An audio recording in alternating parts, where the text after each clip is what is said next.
Did you know that Abbotsford is home to Australia's most famous breweries, Carlton and United Breweries? It's been rumoured that sometimes the smell of beer often fills the surrounding area.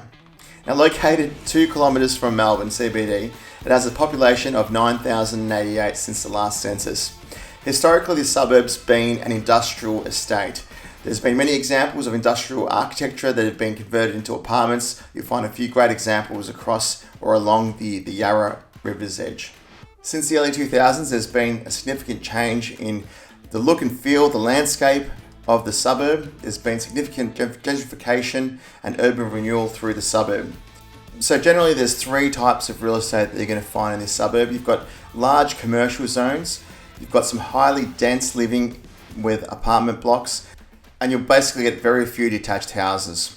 The housing that does exist, the detached housing, and even the terrace that you'll see, there's a lot of it has heritage overlays. So a lot of it's very protected to keep the charm or the old Victorian charm that's been around the suburb for over 100 years.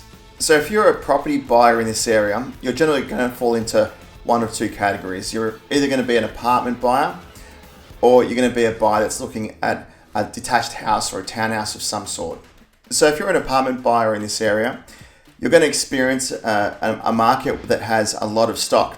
It might even feel like there is an oversupply. And you'll see this because some apartments are sitting on the market for extended periods of time. So generally over the 60-day mark.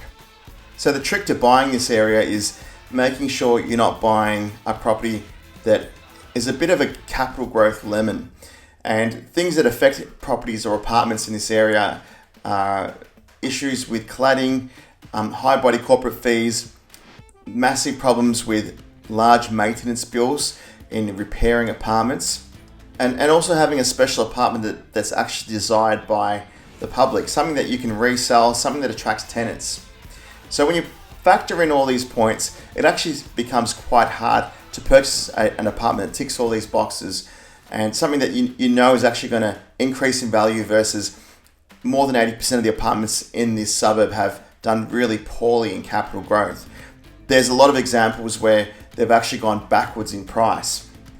So if you're a property buyer in the suburb, you'll have a totally different experience to the apartment buyer. So the semi-detached places in this suburb are rare and they don't come on the market very often.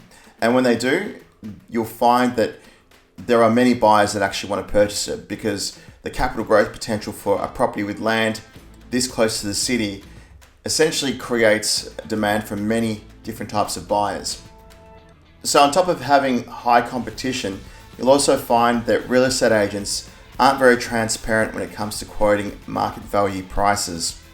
And what you'll notice is properties will almost always go to an auction method of sale. And it's a pretty short campaign. Because they're in-demand properties, you'd find that the auction campaign will be listed and ended within a 28-day period.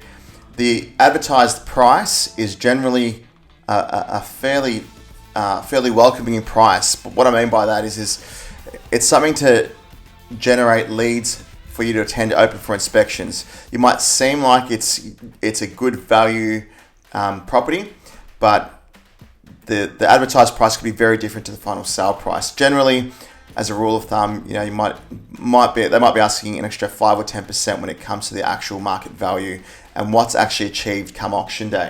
So whether you're an apartment buyer or a property buyer, it does take a level of dynamic and knowledge of the local marketplace. That's why I'd always recommend to use professional help.